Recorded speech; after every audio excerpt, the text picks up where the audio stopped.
तर आपण आत्तापर्यंत reasons for dissolution of partnership firm हा टॉपिक पाहिला. Reasons for dissolution of partnership firm याच्यामध्ये पाहत असताना सगळ्यात शेवटला जो पॉईंट पाहिला आपण, partnership at will can be dissolved by giving notice of 14 days.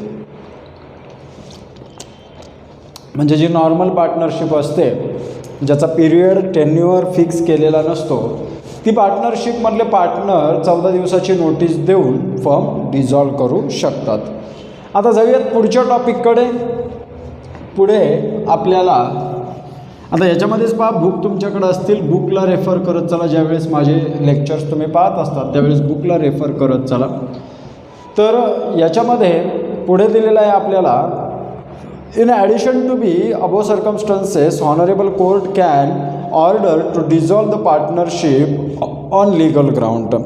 जर कोर्टाला वाटलं की यांची पार्टनरशिप लीगल ग्राउंडवरती डिझॉल्व केली पाहिजे तर कोर्ट तशी ऑर्डर देऊ शकतं आणि कोर्टाकडून ऑर्डर आल्यानंतर ते पार्टनरशिप फर्म त्यांना डिझॉल्व करावी लागते. तर या केसमध्ये आपण हे पाहिलेले आहेत. ओके, आता कधी कधी डिझॉल्व करू शकतं कोर्ट ऑर्डर कधी देऊ शकतं. गिल्टी ऑफ मिसकंडक्ट, जर एखादा पार्टनर मिसकंडक्ट असेल, गिल्टीमध्ये सापडला असेल. पार्टनर्स बिकम ऑफ अनसाऊंड माइंड, जर त्याचं माइंड व्यवस्थित काम करत, म्हणजे वेडाव होणं आपण त्याला जे म्हणतो, ज्याला आपण डिफाईन करू शकत नाही की वेडाव होणं. किंवा ब्रीच ऑफ ॲग्रीमेंट, एखादा partner regular partnership firm Breach of agreement करत असेल, जे त्यांनी सांगितलं होतं ते सारखं सांग, जसं की पेमेंट देतो म्हणले होते, बऱ्याच लोकांचे पेमेंट म्हणजे बऱ्याच कस्टमरचे पेमेंट किंवा बऱ्याच सप्लायरचे पेमेंट ते टाईम टू टाईम करत नसतील, सारखं ते कॉन्ट्रॅक्ट ब्रीच करत असतील किंवा ॲग्रीमेंट ब्रीच करत असतील, तोडत असतील, सांगितलेला शब्द पाळत नसतील, तर हे कोर्टाच्या निदर्शनास आल्यानंतर कोर्ट त्यांना ऑर्डर देतं आणि त्यावेळेस तुम्हाला ती फर्म डिझॉल्व करावी लागते. आता जो पुढं पाहायचा पार्ट आहे आपल्याला, तो पुढं difference between dissolution of partnership and dissolution of firm, ह्या दोघांमधला डिफरन्स पाहायचा आहे आपल्याला. काय पाहायचं आहे? Difference between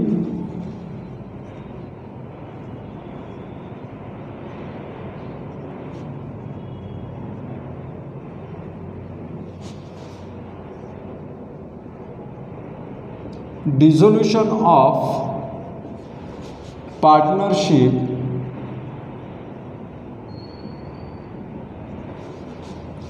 and dissolution of partnership firm.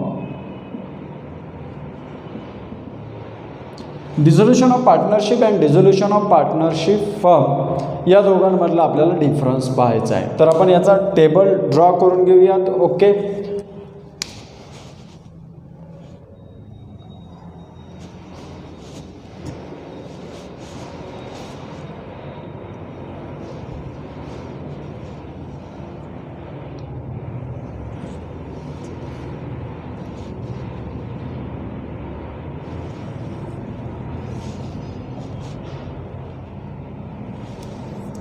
सगळ्यात पहिला जो कॉलम आहे तो बेसिक ऑफ कंपॅरिझन, म्हणजे याला आपण पॉईंट असं नाव देऊयात. कोणत्या पॉईंटवर आपल्याला त्याचा डिफरन्स घ्यायचा आहे. पुढे डिझोल्युशन ऑफ पार्टनरशिप,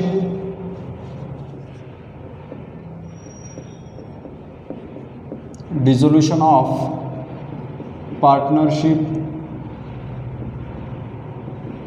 आणि पुढे डिझोल्युशन ऑफ पार्टनरशिप फर्म.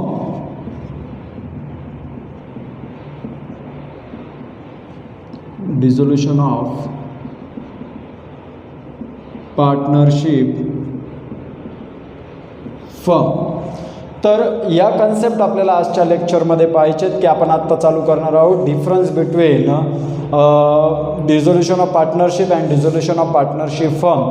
तर सगळ्यात पॉईंट पहिला आपल्याला डिस्कस करायचा आहे मीनिंग, दोघांचे मीनिंग काय काय येतील. तर सगळ्यात पहिला पॉईंट मीनिंग. ओके, तर डिझोल्युशन ऑफ पार्टनरशिपचं मिनिंग काय येतं? It may or not involve dissolution of firm. It may or may not involve dissolution of firm.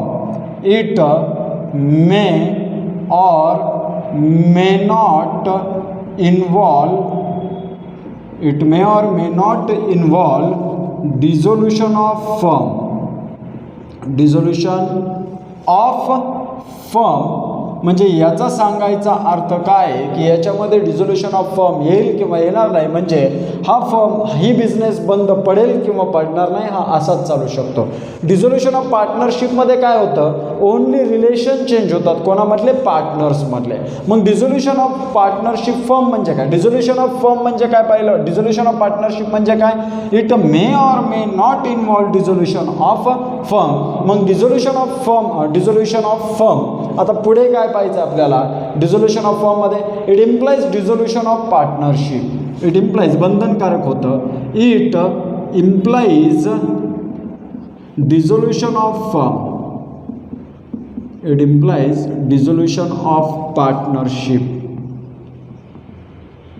It implies dissolution of partnership. म्हणजेच याला आपण डिझोल्युशन ऑफ फर्म म्हणजे dissolution of पार्टनरशिपचं dissolution पूर्णपणे त्याच्यामध्ये केलं जातं. हा पहिला पॉईंट. आता पाहिजे आपल्याला दुसरा पॉईंट. दुसऱ्या पॉईंटचं एक्सप्लेनेशन पाहूयात. दुसरा पॉईंट जो आहे घ्यायचा आपल्याला नेचर कोणत्या प्रकारे असते याच्यामध्ये. तर सेकंड पॉईंट इथं डिस्कस करतोय आपण नेचर. नटुरे नाही, नेचर दोन प्रकारचं, एक निसर्ग आणि हे स्वरूप, म्हणजे त्याचं कोणत्या प्रकारे स्वरूप असतं. तर आपण पाहतोय हा नेचर स्वरूपाच्या प्रकारचा. The nature of dissolution of partnership is voluntary. याचं नेचर कसं असतं? व्हॉलंटरी नेचर असतं.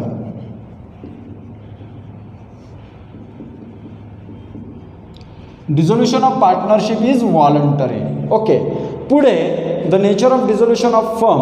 आता डिझोल्युशन ऑफ फर्मचं नेचर पहिल्यांदा पाहिलं आपण. याच्या अगोदर जो पॉईंट डिस्कस केला तो व्हॉलंटरी पण असू शकतो. व्हॉलंटरी किंवा जर सर्वच पार्टनर इन्सॉल्वंट झाले, एक सोडून सर्वच इन्सॉल्वंट झाले, किंवा कोर्टाची ऑर्डर किंवा व्हेंचर कंप्लीट झालं, या केसमध्ये आपल्याला काय करावं लागतं? पार्टनरशिप फर्म डिझॉल्व करावी लागते. म्हणजे voluntary or compulsory.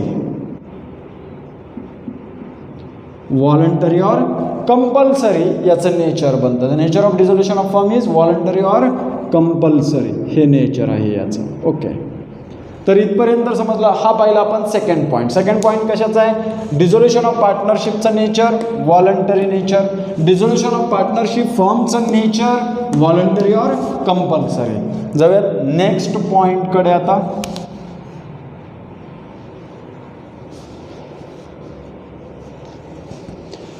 Next point काय दिला आहे? Constitution of business. कॉन्स्टिट्यूशन म्हणजे जो त्यांचा ॲग्रीमेंट केलेला आहे त्याच्यावरती काय परिणाम होणार. तर पाहूयात पुढचा point. Constitution of business.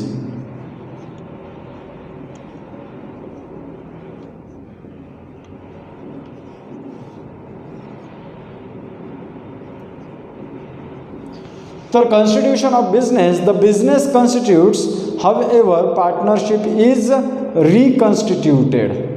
The business continues. याच्यामध्ये बिझनेस काय होणार आहे? कंटिन्यूज होणार आहे. The business continues. The business continues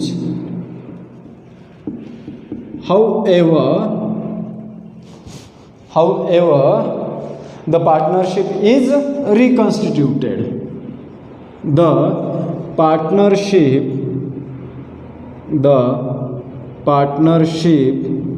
is reconstituted.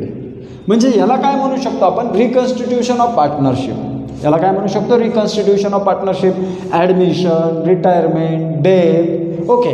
याला म्हणतो आपण रिकन्स्टिट्यूशन. म्हणजे पार्टनरशिपमधलं रिलेशन चेंज होतं आणि त्यांचा जो ॲग्रीमेंट आहे, प्रॉफिट शेअरिंग रेशो असेल, कॅपिटल असेल, हे जे काही बाकीच्या गोष्टी आहेत, वर्किंग पार्टनर कोणता असेल, हे सगळ्या पार्टनरशिपचा ॲग्रीमेंट म्हणजेच पार्टनरशिप डीड, ओके, हे चेंज होतं. आर्टिकल्स ऑफ पार्टनरशिप चेंज होतं यांचं, हे असतं याच्यामध्ये, रिकन्स्टिट्यूट होत असतं याच्यामध्ये. आता याच्यामध्ये रिकन्स्टिट्यूटेड करायची गरज आहे का? म्हणजे इथं कसं रिकन्स्टिट्यूटेड केलं, त्यांची नियमावलीच बदलली आपण. आता इथं नियमावली बदलायची गरज आहे का? तो व्यवसायच बंद करायचा. याच्यामध्ये आपण व्यवसाय बंद नाही केला, मग काय केला? व्यवसाय, आपण या व्यवसायामधले जे पार्टनर होते यांच्यातले रिलेशन चेंज झाले आणि त्या व्यवसायाची जी नियमावली होती, म्हणजे जे नियम होते, रूल्स अँड रेग्युलेशन होते, त्याच्यातला जो पार्टनरशिपमधला ॲग्रीमेंट होता हा चेंज झाला आहे. बिझनेस कंटिन्यू चालतोय, इथं हेच सांगितलं, the business continues however the partnership is reconstituted. Business चालू राहतो, फक्त पार्टनरशिप रिकन्स्टिट्यूट झाली. जसं आपण ॲडमिशनमध्ये पाहिलं किंवा परत पाहू शकतो आपण. तुम्ही जर लेक्चर पाहिले, मागचे व्हिडिओ लेक्चर, तर त्याच्यामध्ये समजून येईल. रिटायरमेंटमध्ये त्याच प्रकारे आहे, डेथमध्ये पण त्याच प्रकारे आहे, रिकन्स्टिट्यूशन केलं जातं त्याच्यामध्ये आणि इथं बिझनेस कंटिन्यू होतो. परंतु इथं बिझनेस कंटिन्यू नाही राहणार. द बिझनेस इज डिस्कंटिन्युअस कम्प्लिटली, एवढंच याचं एक्सप्लेनेशन आहे. द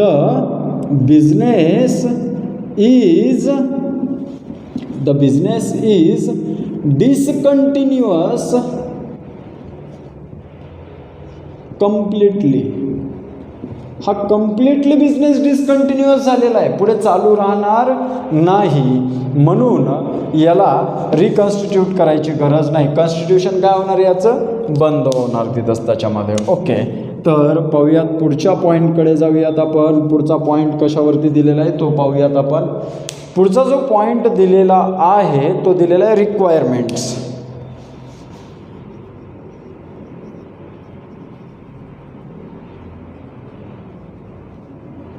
रिक्वायरमेंट्स काय काय आहेत हा पॉईंट आपण आता समजून घेणार आहोत. तर याच्या रिक्वायरमेंट आपल्याला समजून घ्यायच्या आहेत. ओके, तर रिक्वायरमेंट याच्यामध्ये आपल्याला दिलेलं डिफरंट काइंड्स ऑफ रिक्वायरमेंट्स, त्याच्यातले आपण पाहणार आहेत काय रिक्वायर्ड आहेत.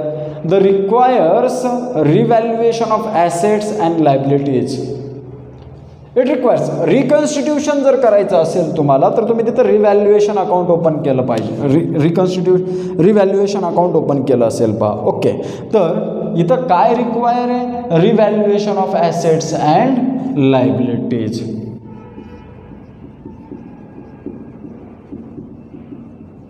Revaluation of assets and liabilities.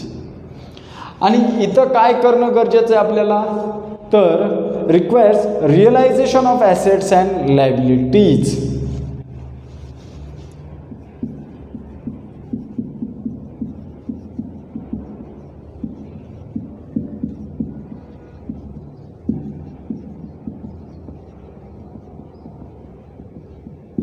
आता इथं रिव्हॅल्युएशन आणि रिअलायझेशन. रिव्हॅल्युएशन म्हणजे ती ॲसेट फर्ममध्येच राहणार आहे, फक्त त्याची व्हॅल्यू आपल्याला नवीन मार्केटमध्ये जी आहे ती घ्यायची. रिअलायझेशन इथं करणं म्हणजे काय? आता इथं बिझनेसच काय करणार आहेत आपण? क्लोजर ऑफ फर्म करणार आहे. इथं फर्म काय होणार आहे? Closure of firm. Closure of firm होणार आहे. तर याच्यामध्ये आपल्याला काय करावं लागेल की त्या ज्या ॲसेट आहेत त्या सेल कराव्या लागतील आणि त्याच्यामधून जो येणारा पैसा आहे त्याच्यामधून लायबिलिटीज पेड करावी लागेल. ॲसेट सेल करून कॅश आणावी लागेल आणि जी लायबिलिटी आहे ती आपल्याला लायबिलिटी पेड करावी लागेल. यालाच आपण म्हणतो रिअलायझेशन. यालाच आपण काय म्हणतो? रिअलायझेशन. म्हणजे इथं आपल्याला डिझोल्युशन ऑफ पार्टनरशिप फर्ममध्ये realisation of assets and liabilities करावं लागतं. त्याच प्रकारे डिझोल्युशन ऑफ पार्टनरशिपमध्ये ती फर्म कंटिन्यू पुढे राहणार आहे, म्हणून त्या ॲसेटही तिथेच राहणार आहेत. फक्त त्या ॲसेटची जी व्हॅल्यू आहे ही व्हॅल्यू आपल्याला चेंज करून घ्यायची, बाकी काही याच्यामध्ये जास्त करायचं नाही. हा फोर्थ पॉईंट पण समजला असेल तुम्हाला. पुढे जाणार आहोत आपण नेक्स्ट टॉपिककडे. नेक्स्ट पॉईंट डिस्कस करायचा आपल्याला. ओके, जो नेक्स्ट पॉईंट दिलेला आहे final closure of books. Final closure of books. Fifth point final closure of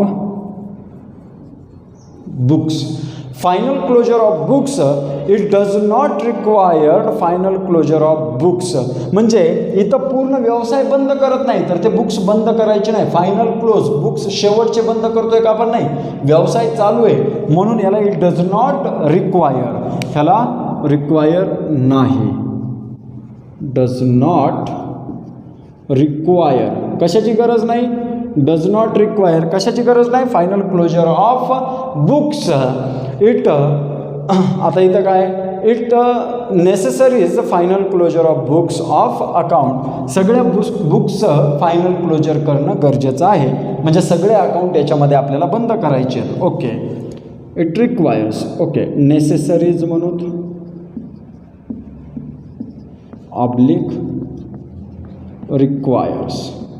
कशाची गरज आहे यांना? Final closure of book. Final closure of बुकची गरज कोणाला आहे? डिझोल्युशन ऑफ पार्टनरशिप फर्म, ना की डिझोल्युशन ऑफ पार्टनरशिपला. ओके, पुढे कोर्ट ऑर्डर.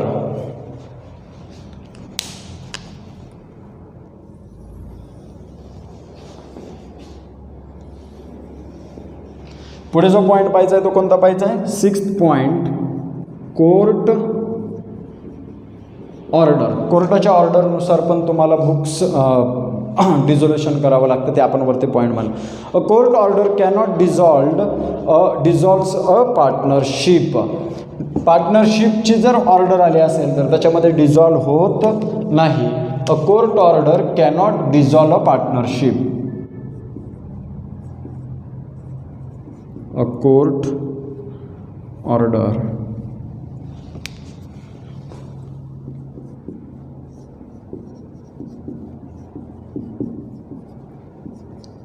cannot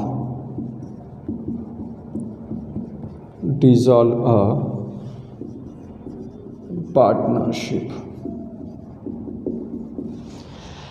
आणि dissolution of partnership firm. A court order can dissolve a partnership firm. A court order can dissolve a partnership firm. A court order can dissolve a partnership firm. Court ऑर्डरनुसार partnership firm dissolve केली जाऊ शकते. तर हे होतं distinction of partnership and partnership firm. Dissolution of partnership and dissolution of partnership firm या दोघांमधलं distinction होतं. ओके, तर इथं हा पॉईंट संपलेला आहे. पुढे आपल्याला चालू करायचं आहे. पुढे थोडक्यात माहिती घेणार आहोत आपण. Okay, accounting treatment, settlement of accounts on dissolution of firm, याच्या बाबतीतली आपण माहिती घ्यायची. ओके, तर हे नोट करून घ्या. लवकर नोट करायचं. जर नोट केलं नसेल तर नोट करून घ्या.